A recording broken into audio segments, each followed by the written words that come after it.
I'm Jatin with the phone ground from Verito. Thursday I left you with a question. What's the actual federal law underneath the FTC Safeguards Rule and IRS Publication 4557? Something older than both. Written in 1999, the answer is a law called the Gramm-Leach-Bliley Act, GLBA for short. Signed November 12, 1999, named after one senator and two representatives who wrote the bill. Nobody remembers them either, but the law they passed is the reason your firm is a financial institution under federal law. Today, we get into GLBA.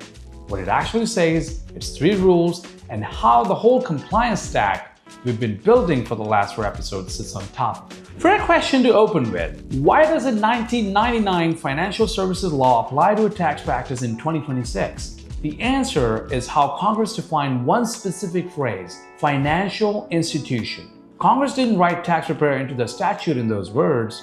What they wrote was much broader. It's any business significantly engaged in financial activities.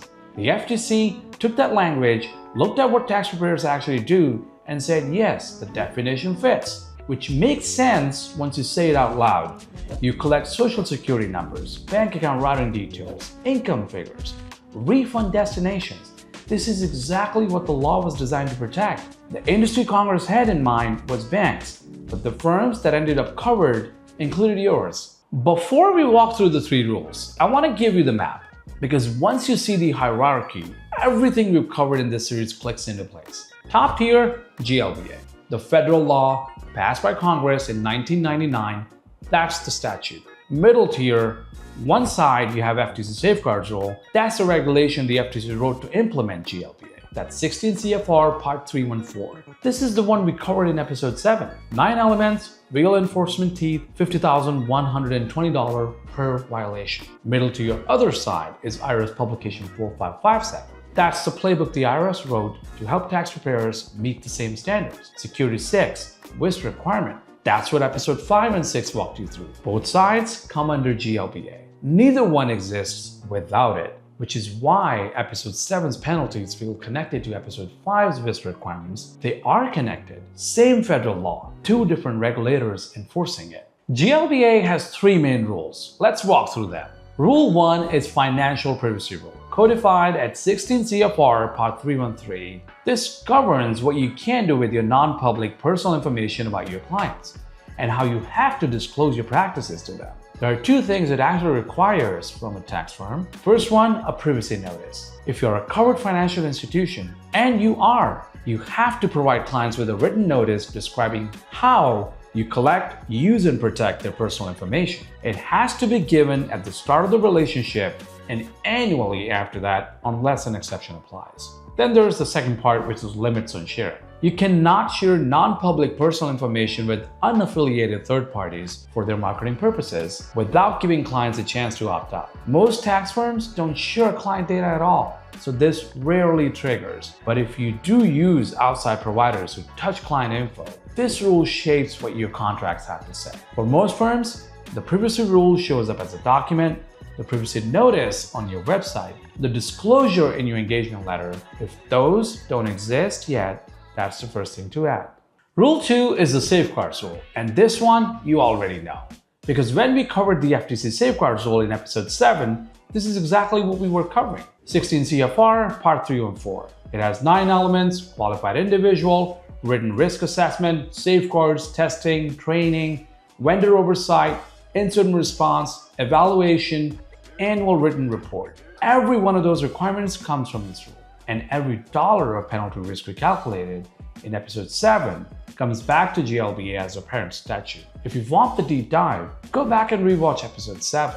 But for today, the point is smaller and cleaner. The FTC Safeguards Rule is GLBA's operational hat. It tells you what to actually do, which brings us to the 3rd rule, and this is the one most tax preparers have never heard of. It's also the one that could turn certain attacks against your firm into federal crimes, not just civil violations. Rule 3 of GLBA is called the pretexting provisions, written into the statute at 15 U.S.C. Section 6821. And unlike the first 2 rules, this one isn't just civil compliance. Pretexting is a federal crime. Here's what the law prohibits. obtaining or attempting to obtain a customer's non-public financial information under false pretenses, which means impersonating someone, making up a scenario, tricking a firm or an institution into handing over client financial data. Now remember episode 9, business email compromise. The attacker pretends to be client to get you the updated banking info. The attacker pretends to be a partner to trigger a wire transfer to the wrong account. Or the attacker pretends to be an HR to get the W-2 data. All three of those are textbook pretexting, which means they aren't just fraud, they are federal criminal violations under GLBA. What that means for your firm in practice is this. If somebody targets your firm with pretexting, you have a federal criminal statute to point at, which affects how you report the incident, which agencies get involved, and what recovery paths are actually available. Quick Verito note, GLBA compliance isn't a one-product problem, and Verito isn't a one-product answer. The compliance chain we just drew has real layers, a compliant hosted platform for your apps to run on, a managed IT program watching over it, and a WISP that documents both. Verito shows up across all three. VeritoSpace at the platform layer, VeritoGuard at the managed IT and monitoring layer, and VeritoShield for the WISP that ties both of your GLBA obligations. If you would like a partner across any of those layers, reach out. That's the kind of work we do every week for the firms. Let me leave you with the map. 1 federal law, 3 rules, 2 regulators. GLBA, the Gramm-Leach-Bliley Act, federal law, 1999. The statute your firm is a financial institution under. Then there's financial privacy rule, what you can do with client data and what you have to disclose. There's Safeguards Rule, what we walked through in episode 7, the 9 elements. The FTC's enforcement lane, pretexting provisions, federal crime to obtain client financial data under false pretenses, new federal statute for a lot of attacks that hit accounting firms. Below that are 2 parallel implementations. FTC Safeguards Rule, IRS Publication 4557, both branches of the same tree. If you want the visual, we put a 1-page compliance hierarchy sheet in the description. Print it, put it in the wall, because the next time somebody in your firm asks, why are you doing all the compliance work? The answer is easier when you can point at the tree. Quick question for Thursday.